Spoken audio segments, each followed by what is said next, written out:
کہ اتنی بڑی بات اس سے چھپائی کیوں گئی۔ اس کا دل چیخ چیخ کر رو رہا ہوتا ہے، مگر اس کے پاس اپنا دکھ بتانے والا کوئی نہیں ہوتا۔ اسی درمیان شامی کی ماں اپنے شوہر کے ساتھ نکاح کے بارے میں بات کر رہی ہوتی ہے۔ وہ پورے یقین کے ساتھ کہتی ہے کہ انگیجمنٹ میں رکھا ہی کیا ہے، جب رشتہ طے ہو چکا ہے تو ہم ایسا کرتے ہیں کہ ہم سیدھا نکاح کر دیتے ہیں، کیوں نہ ان کا نکاح کر دینا چاہیے۔ ان کی باتوں سے صاف لگ رہا ہوتا ہے کہ وہ ہر کام اپنی مرضی سے کرنا چاہتی ہے اور کسی کی رائے کو اہمیت نہیں دیتی۔ ان کے لیے یہ نکاح صرف ایک رسم نہیں بلکہ اپنی جیت ثابت کرنے کا ذریعہ ہوتی ہے۔ اگلے منظر اور بھی دلچسپ ہوتے جاتے ہیں۔ جب بی جان اپنے بیٹے سے ناراض نظر آتی ہیں، وہ غصے میں کہتی ہیں کہ اگر آج نکاح ہونا تھا تو مجھے اتنی دیر بعد کیوں بتایا گیا، اتنی بڑی بات مجھ سے کیوں چھپائی گئی۔ ان کی باتوں میں شکوہ بھی ہوتا ہے اور دکھ بھی ہوتا ہے۔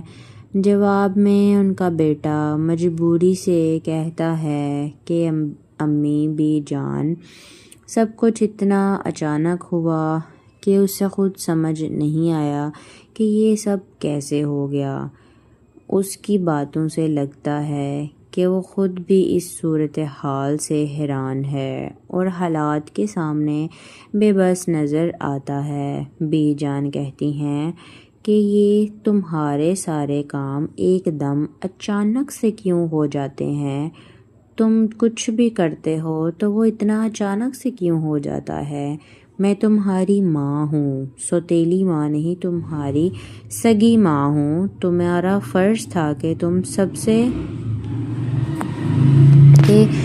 تم سب سے پہلے آ کر مجھے بتاتے۔ پھر کہانی ایک نئے موڑ پر جاتی ہے جب رملہ کے والد نکاح کے لیے ایک بڑی شرط رکھ دیتے ہیں۔ وہ کہتے ہیں کہ حق مہر میں فیکٹری رملہ کے نام لکھی جائے گی۔ یہ بات سنتے ہی شامی کے والد کے چہرے کا رنگ بدلنا شروع ہو جاتا ہے۔ وہ اندر ہی اندر بہت زیادہ پریشان ہو جاتا ہے، یہ سوچ کر کہ یہ فیکٹری تو اتنی کروڑوں کی ہے۔ بعد میں وہ اپنی بیوی سے غصے میں کہتا ہے کہ میں اتنی قیمتی فیکٹری، اپنی کروڑوں کی فیکٹری، ساری زندگی جو میں نے اس فیکٹری کو دی، کسی کے نام کیسے کر سکتا ہوں؟ انہیں لگتا ہے کہ ان پر بہت بڑا بوجھ ڈالا جا رہا ہے۔ یہ منظر صاف دکھتا ہے کہ رشتوں کے ساتھ ساتھ مالی مسائل بھی کہانی میں اہم کردار ادا کر رہے ہیں۔ ایپیسوڈ کے سب سے جذباتی اور دل کو چھو لینے والا سین تب آتا ہے جب رملہ اون سے بات کرتی ہے۔ رملہ امید بھری آنکھوں سے اون کو دیکھتی ہے اور کہتی ہے کہ اگر تم چاہو تو سب کچھ ٹھیک ہو سکتا ہے۔ وہ اسے کہتی ہے کہ میری محبت کو ایک بار سمجھنے کی کوشش تو کرو، میری طرف دیکھو، میرے جذبات کی قدر کرو۔ رملہ کی آواز میں درد ہوتا ہے اور اس کی آنکھوں میں امید کی آخری کرن چمک رہی ہوتی ہے، مگر اون کا دل کسی اور کے نام لکھا جا چکا ہوتا ہے۔ اون سخت لہجے میں کہتا ہے کہ جس سے تمہارا نکاح ہو رہا ہے تم اس پر توجہ دو۔ رملہ پھر بھی ہار نہیں مانتی اور کہتی ہے کہ میں تمہارے لیے سب سے لڑ سکتی ہوں، لیکن اون کے دل میں صرف آئلہ بستی ہے۔ وہ رملہ کو نکاح کی مبارکباد دیتا ہے اور اس کی خوشیوں کے لیے دعا کرتا ہے۔ یہ الفاظ رملہ کے دل کو اور زیادہ توڑ دیتے ہیں۔ کیونکہ اس سے احساس ہو جاتا ہے کہ ان کی محبت کبھی اس کی نہیں ہو سکتی۔ وہ ان سے کہتی ہے کہ تم مجھے بتاؤ کہ بالآخر تم کس سے محبت کرتے ہو۔ دوسری طرف شامی کا دوست اسے سمجھانے کی کوشش کرتا ہے۔ وہ شامی سے کہتا ہے کہ تم میں ذرا بھی ہمت نہیں کہ تم اپنی ماں کو سچ بتا سکو۔ وہ اسے کہتا ہے کہ تم کیسے مرد ہو جو اپنی زندگی کا سب سے اہم فیصلہ خود نہیں کر سکتے۔ شامی بہت زیادہ پریشان نظر آتا ہے۔ وہ کہتا ہے کہ میں مجبور ہوں، مجھے سمجھ نہیں آ رہا کہ امی اتنی جلدی یہ سب کچھ آخر کیوں کر رہی ہیں۔ پوری زندگی انہوں نے چاچی کو نیچا دکھانا، پوری زندگی وہ یہ کرتی آئی ہیں کہ کسی طرح چاچی سے آگے نکل جائیں۔ شامی کی باتوں سے اس کی بے بسی اور اندر کا درد صاف محسوس ہوتا ہے۔ آخرکار وہ لمحہ بھی آ جاتا ہے جس کا سب کو بے صبری سے انتظار ہوتا ہے۔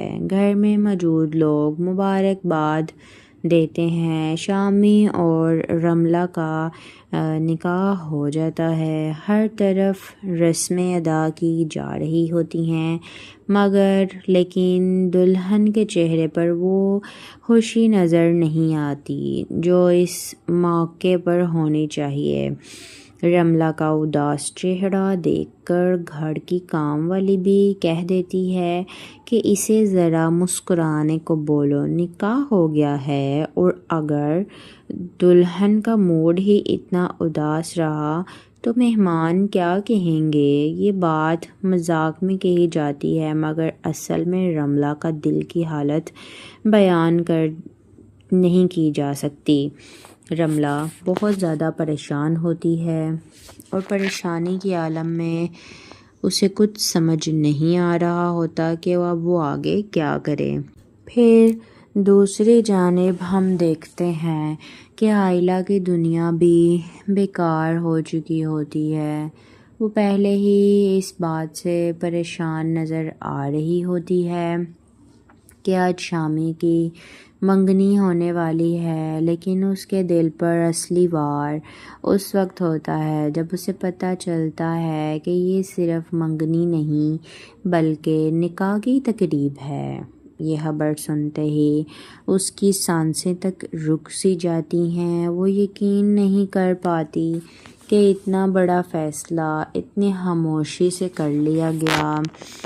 اس کی آنکھوں میں نمی اور چہرے پر اداسی اور بھی گہری ہوتی جاتی ہے۔ اسی دوران شامی کی والدہ اپنے شوہر کے ساتھ مشورہ کرتی ہوئی نظر آتی ہیں۔ ان کا ماننا ہوتا ہے کہ جب رشتے طے ہو چکے ہوتے ہیں تو پھر منگنی پر وقت ضائع کرنے کا فائدہ نہیں۔ ان کے نزدیک سیدھا نکاح ہی بہتر ہے۔ ان کی باتوں سے محسوس ہوتا ہے کہ وہ ہر صورت اپنی مرضی کو حقیقت کو روپ دینا چاہتی ہیں۔ آگے چل کر بی جان اور ان کے بیٹے کے درمیان ایک سخت گفتگو دیکھنے کو ملتی ہے جس میں بی جان شکایت بھرے لہجے میں پوچھتی ہیں کہ اگر آج نکاح تھا تو اتنی اہم بات پہلے کیوں نہیں بتائی گئی۔ انہیں اس بات کا بہت رنج ہوتا ہے کہ گھر کے اتنے بڑے فیصلے میں انہیں اندھیرے میں رکھا گیا، جبکہ وہ ان کی ماں ہیں اور ماں کا سب سے پہلا حق ہوتا ہے یہ سب جاننے کا۔ جواب میں ان کا بیٹا مجبوری کی بھری نظروں سے کہتا ہے یا مجبوری بھرے لہجے میں کہتا ہے کہ یہ سب اچانک ہی ہوا، مجھے خود اس کا اندازہ نہیں تھا۔ کہانی اس وقت دلچسپ موڑ پر جاتی ہے جب رملہ کے والد ایک ایسی شرط رکھتے ہیں جو سب کو حیران کر دیتی ہے۔ وہ مطالبہ کرتے ہیں کہ حق مہر میں فیکٹری رملہ کے نام کی جائے۔ یہ سنتے ہی شامی کے والد سخت پریشان ہو جاتے ہیں۔ انہیں لگتا ہے کہ ان سے بہت بڑی قیمت طلب کی جا رہی ہے۔ بعد میں وہ اپنی بیگم سے اسی بات پر ناراضگی کا اظہار کرتے ہیں اور کہتے ہیں کہ اتنی قیمتی چیز کسی کے نام کیسے کرنی ہوگی۔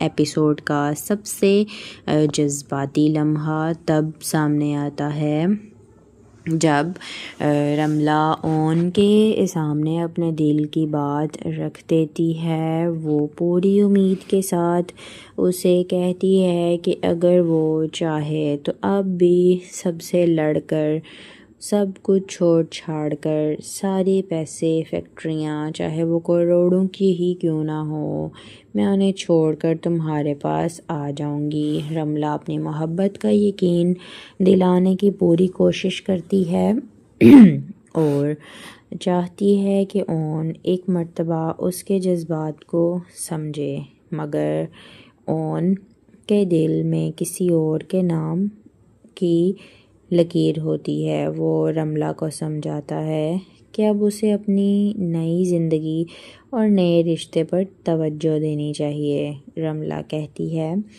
کہ وہ اس کے لیے ہر مشکل کے سامنا کر سکتی ہے۔ آئلہ کے لیے اون کی محبت صرف آئلہ کے لیے ہوتی ہے۔ آخر میں وہ رملہ کو نکاح کی مبارکباد دیتا ہے اور اس کی خوشحال زندگی کے لیے دعا کرتا ہے۔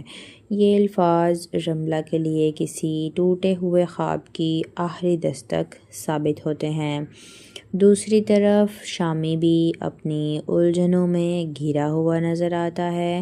اس کا دوست اسے تنقید کرتے ہوئے کہتا ہے کہ اگر وہ سچ میں مضبوط ارادے والا مرد ہوتا تو اپنی ماں کے سامنے کھل کر بات کرتا۔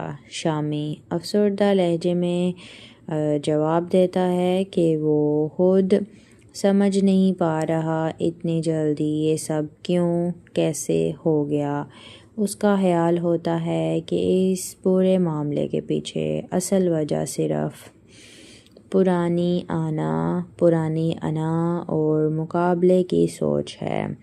اس کے مطابق اس کی والدہ ہمیشہ سے یہی چاہتی ہیں کہ ہر معاملے میں چاچی سے آگے نکل جائیں۔ آخر کار شامی کا نکاح رملہ سے ہو جاتا ہے اور رملہ بہت زیادہ پریشان نظر آ رہی ہوتی ہے۔ اس کا بس نہیں چلتا کہ وہ وہاں سے اٹھ کے کہیں بھاگ جائے اور جا کے ان کو اپنی محبت کا یقین دلائے۔ آج کی ایپیسوڈ مختلف جذبات کا مجموعہ تھا۔ کسی کا دل ٹوٹ رہا تھا، کوئی اپنی محبت کو بچانے کی کوشش کر رہا تھا، کوئی مجبور تھا اور کوئی اپنی ضد کو جیت میں بدلنا چاہتا تھا۔ کہانی کے تمام کردار اپنے اپنے اہتمام سے گزر رہے ہیں اور اسی وجہ سے آنے والی قسط کے لیے تجسس اور بھی بڑھ رہا ہے۔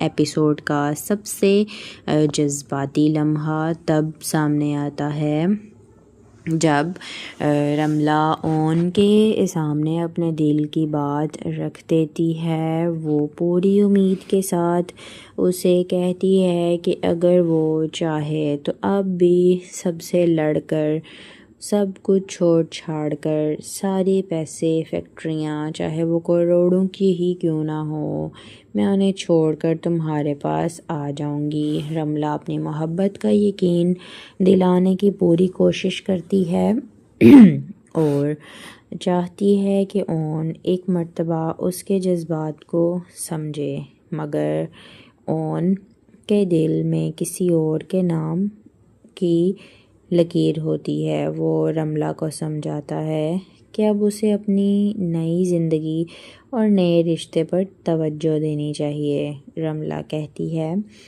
کہ وہ اس کے لیے ہر مشکل کے سامنا کر سکتی ہے۔ عائلہ کے لیے ان کی محبت صرف عائلہ کے لیے ہوتی ہے۔ آخر میں وہ رملہ کو نکاح کی مبارکباد دیتا ہے اور اس کی خوشحال زندگی کے لیے دعا کرتا ہے۔ یہ الفاظ رملہ کے لیے کسی ٹوٹے ہوئے خواب کی آخری دستک ثابت ہوتے ہیں۔ دوسری طرف شامی بھی اپنی الجھنوں میں گھرا ہوا نظر آتا ہے۔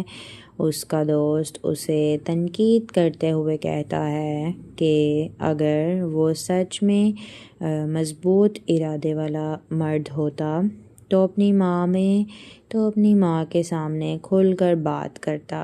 شامی افسردہ لہجے میں جواب دیتا ہے کہ وہ خود سمجھ نہیں پا رہا اتنی جلدی یہ سب کیسے ہو گیا۔ اس کا خیال ہوتا ہے کہ اس پورے معاملے کے پیچھے اصل وجہ صرف پرانی انا اور مقابلے کی سوچ ہے۔ اس کے مطابق اس کی والدہ ہمیشہ سے یہی چاہتی ہیں کہ ہر معاملے میں چاچی سے آگے نکل جائیں۔ آخرکار شامی کا نکاح رملہ سے ہو جاتا ہے اور رملہ بہت زیادہ پریشان نظر آ رہی ہوتی ہے۔ اس کا بس نہیں چلتا کہ وہ وہاں سے اٹھ کے کہیں بھاگ جائے اور جا کے ان کو اپنی محبت کا یقین دلائے۔ آج کی ایپیسوڈ مختلف جذبات کا مجموعہ تھا۔ کسی کا دل ٹوٹ رہا تھا، کوئی اپنی محبت کو بچانے کی کوشش کر رہا تھا، کوئی مجبور تھا اور کوئی اپنی ضد کو جیت میں بدلنا چاہتا تھا۔ کہانی کے تمام کردار اپنے اپنے اہتمام سے گزر رہے ہیں اور اسی وجہ سے آنے والی قسط کے لیے تجسس اور بھی بڑھ رہا ہے۔ سارے کام ایک دم اچانک سے کیوں ہو جاتے ہیں؟ تم کچھ بھی کرتے ہو تو وہ اتنا اچانک سے کیوں ہو جاتا ہے؟ میں تمہاری ماں ہوں، سوتیلی ماں نہیں، تمہاری سگی ماں ہوں۔ تمہارا فرض تھا کہ تم سب سے پہلے آ کر مجھے بتاتے۔ پھر کہانی ایک نئے موڑ پر جاتی ہے جب رملہ کے والد نکاح کے لیے ایک بڑی شرط رکھ دیتے ہیں۔ وہ کہتے ہیں کہ حق مہر میں فیکٹری رملہ کے نام لکھی جائے گی۔ یہ بات سنتے ہی شامی کے والد کے چہرے کا رنگ بدلنا شروع ہو جاتا ہے۔ وہ اندر ہی اندر بہت زیادہ پریشان ہو جاتا ہے یہ سوچ کر کہ یہ فیکٹری تو اتنی کروڑوں کی ہے۔ بعد میں وہ اپنی بیوی سے غصے میں کہتا ہے کہ میں اتنی قیمتی فیکٹری، اپنی کروڑوں کی فیکٹری، ساری زندگی جو میں نے اس فیکٹری کو دی، کسی کے نام کیسے کر سکتا ہوں؟ انہیں لگتا ہے کہ ان پر بہت بڑا بوجھ ڈالا جا رہا ہے۔ یہ منظر صاف دکھتا ہے کہ رشتوں کے ساتھ ساتھ مالی مسائل بھی کہانی میں اہم کردار ادا کر رہے ہیں۔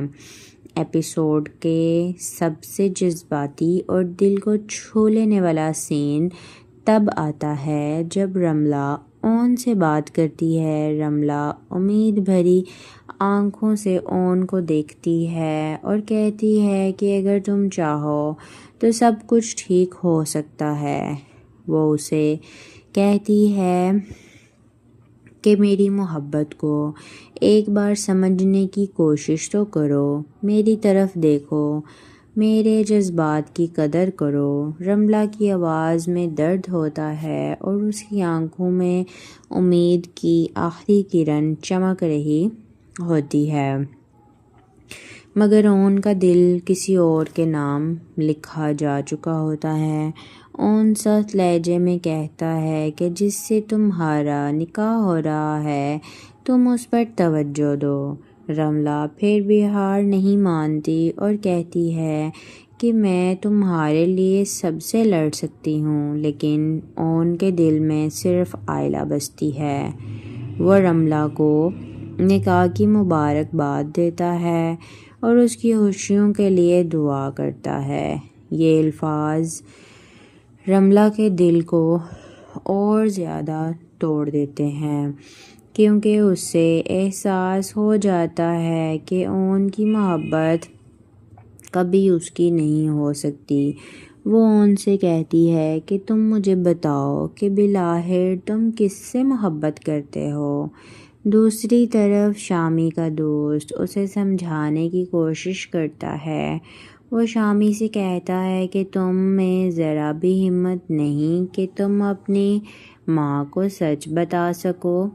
وہ اسے کہتا ہے کہ تم کیسے مرد ہو جو اپنی زندگی کا سب سے اہم فیصلہ خود نہیں کر سکتے۔ شامی بہت زیادہ پریشان نظر آتا ہے۔ وہ کہتا ہے کہ میں مجبور ہوں، مجھے سمجھ نہیں آ رہا کہ امی اتنی جلدی یہ سب کچھ آخر کیوں کر رہی ہیں۔ پوری زندگی انہوں نے چاچی کو نیچا دکھانا، پوری زندگی وہ یہ کرتی آئی ہیں کہ کسی طرح چاچی سے آگے نکل جائیں۔ شامی کی باتوں سے اس کی بے بسی اور اندر کا درد صاف محسوس ہوتا ہے۔ آخرکار وہ لمحہ بھی آ جاتا ہے جس کا سب کو بے صبری سے انتظار ہوتا ہے۔ گھر میں موجود لوگ مبارکباد دیتے ہیں۔ شامی اور رملہ کا نکاح ہو جاتا ہے۔ ہر طرف رسمیں ادا کی جا رہی ہوتی ہیں، لیکن دلہن کے چہرے پر وہ خوشی نظر نہیں آتی جو اس موقع پر ہونی چاہیے۔ رملہ کا اداس چہرہ دیکھ کر گھر کی کام والی بھی کہہ دیتی ہے کہ اسے ذرا مسکرانے کو بولو، نکاح ہو گیا ہے۔ اور اگر دلہن کا موڈ ہی اتنا اداس رہا تو مہمان کیا کہیں گے۔ یہ بات مذاق میں کہی جاتی ہے، مگر اصل میں رملہ کا دل کی حالت بیان نہیں کی جا سکتی۔ رملہ بہت زیادہ پریشان ہوتی ہے اور پریشانی کے عالم میں اسے کچھ سمجھ نہیں آ رہا ہوتا کہ وہ آگے کیا کرے۔ پھر دوسری جانب ہم دیکھتے ہیں کہ عائلہ کی دنیا بھی بیکار ہو چکی ہوتی ہے۔ وہ پہلے ہی اس بات سے پریشان نظر آ رہی ہوتی ہے کہ آج شامی کی منگنی ہونے والی ہے، لیکن اس کے دل پر اصلی وار اس وقت ہوتا ہے جب اسے پتہ چلتا ہے کہ یہ صرف منگنی نہیں بلکہ نکاح کی تقریب ہے۔ یہ خبر سنتے ہی اس کی سانسیں تک رک سی جاتی ہیں۔ وہ یقین نہیں کر پاتی کہ اتنا بڑا فیصلہ اتنی خاموشی سے کر لیا گیا۔ اس کی آنکھوں میں نمی اور چہرے پر اداسی اور بھی گہری ہوتی جاتی ہے۔ اسی دوران شامی کی والدہ اپنے شوہر کے ساتھ مشورہ کرتی ہوئی نظر آتی ہیں۔ ان کا ماننا ہوتا ہے کہ جب رشتے طے ہو چکے ہوتے ہیں تو پھر منگنی پر وقت ضائع کرنے کا فائدہ نہیں۔ ان کے نزدیک سیدھا نکاح ہی بہتر ہے۔ ان کی باتوں سے محسوس ہوتا ہے کہ وہ ہر صورت اپنی مرضی کو حقیقت کو روپ دینا چاہتی ہیں۔ آگے چل کر بی جان اور ان کے بیٹے کے درمیان ایک سخت گفتگو دیکھنے کو ملتی ہے، جس میں بی جان شکایت بھرے لہجے میں پوچھتی ہیں کہ اگر آج نکاح تھا تو اتنی اہم بات پہلے کیوں نہیں بتائی گئی۔ انہیں اس بات کا بہت رنج ہوتا ہے کہ گھر کے اتنے بڑے فیصلے میں انہیں اندھیرے میں رکھا گیا، جبکہ وہ ان کی ماں ہیں اور ماں کا سب سے پہلا حق ہوتا ہے یہ سب جاننے کا۔ جواب میں ان کا بیٹا مجبوری کی بھری نظروں سے کہتا ہے یا مجبوری بھرے لہجے میں کہتا ہے کہ یہ سب اچانک ہی ہوا، مجھے خود اس کا اندازہ نہیں تھا۔ کہانی اس وقت دلچسپ موڑ پر جاتی ہے جب رملہ کے والد ایک ایسی شرط رکھتے ہیں جو سب کو حیران کر دیتی ہے۔ وہ مطالبہ کرتے ہیں کہ حق مہر میں فیکٹری رملہ کے نام کی جائے۔ یہ سنتے ہی شامی کے والد سخت پریشان ہو جاتے ہیں۔ انہیں لگتا ہے کہ ان سے بہت بڑی قیمت طلب کی جا رہی ہے۔ بعد میں وہ اپنی بیگم سے اسی بات پر ناراضگی کا اظہار کرتے ہیں اور کہتے ہیں کہ اتنی قیمتی چیز کسی کے نام کیسے کرنی ہوگی؟ سوتیلی ماں نہیں، تمہاری سگی ماں ہوں، تمہارا فرض تھا کہ تم سب سے پہلے آ کر مجھے بتاتے۔ پھر کہانی ایک نئے موڑ پر جاتی ہے جب رملہ کے والد نکاح کے لیے ایک بڑی شرط رکھ دیتے ہیں۔ وہ کہتے ہیں کہ حق مہر میں فیکٹری رملہ کے نام لکھی جائے گی۔ یہ بات سنتے ہی شامی کے والد کے چہرے کا رنگ بدلنا شروع ہو جاتا ہے۔ وہ اندر ہی اندر بہت زیادہ پریشان ہو جاتا ہے، یہ سوچ کر کہ یہ فیکٹری تو اتنی کروڑوں کی ہے۔ بعد میں وہ اپنی بیوی سے غصے میں کہتا ہے کہ میں اتنی قیمتی فیکٹری، اپنی کروڑوں کی فیکٹری، ساری زندگی جو میں نے اس فیکٹری کو دی، کسی کے نام کیسے کر سکتا ہوں؟ انہیں لگتا ہے کہ ان پر بہت بڑا بوجھ ڈالا جا رہا ہے۔ یہ منظر صاف دکھتا ہے کہ رشتوں کے ساتھ ساتھ مالی مسائل بھی کہانی میں اہم کردار ادا کر رہے ہیں۔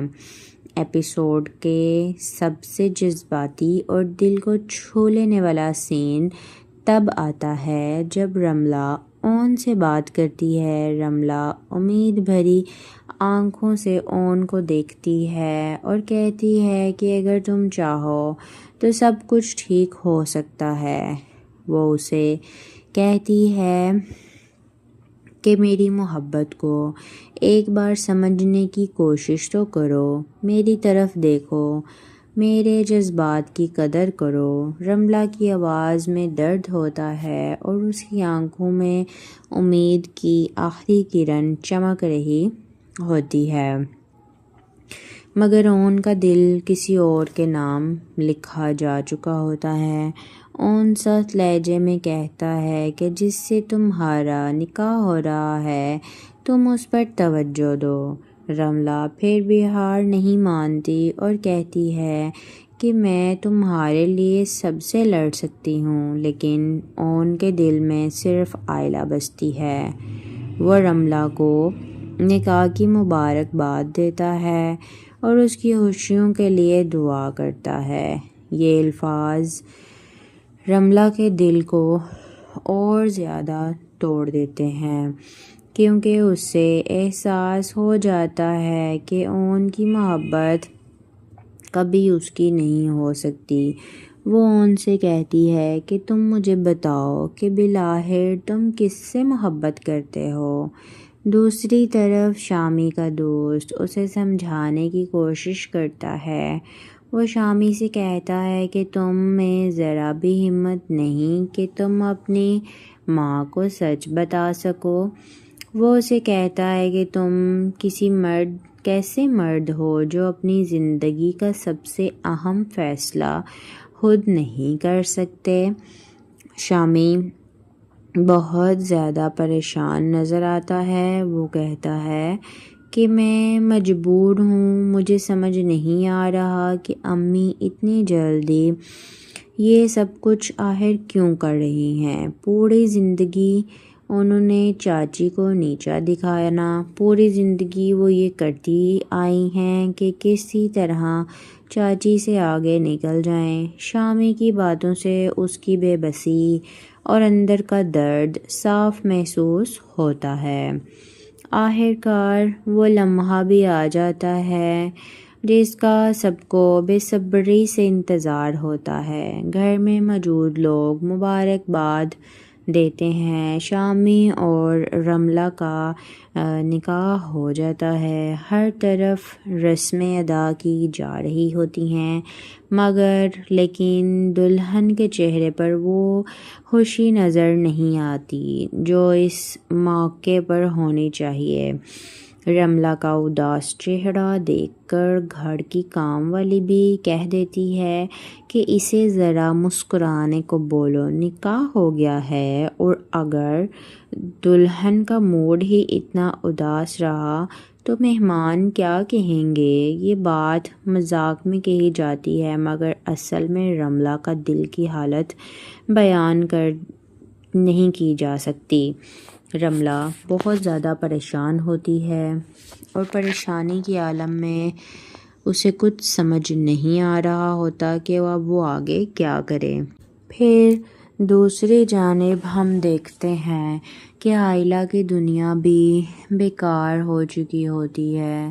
وہ پہلے ہی اس بات سے پریشان نظر آ رہی ہوتی ہے کہ آج شامی کی منگنی ہونے والی ہے، لیکن اس کے دل پر اصلی وار اس وقت ہوتا ہے جب اسے پتہ چلتا ہے کہ یہ صرف منگنی نہیں بلکہ نکاح کی تقریب ہے۔ یہ خبر سنتے ہی اس کی سانسیں تک رک سی جاتی ہیں۔ وہ یقین نہیں کر پاتی کہ اتنا بڑا فیصلہ اتنی خاموشی سے کر لیا گیا۔ اس کی آنکھوں میں نمی اور چہرے پر اداسی اور بھی گہری ہوتی جاتی ہے۔ اسی دوران شامی کی والدہ اپنے شوہر کے ساتھ مشورہ کرتی ہوئی نظر آتی ہیں۔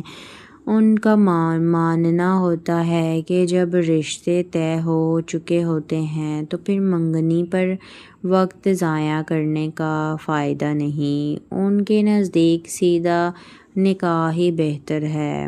ان کی باتوں سے محسوس ہوتا ہے کہ وہ ہر صورت اپنی مرضی کو حقیقت کو روپ دینا چاہتی ہیں۔ آگے چل کر بی جان اور ان کے بیٹے کے درمیان ایک سخت گفتگو دیکھنے کو ملتی ہے، جس میں بی جان شکایت بھرے لہجے میں پوچھتی ہیں کہ اگر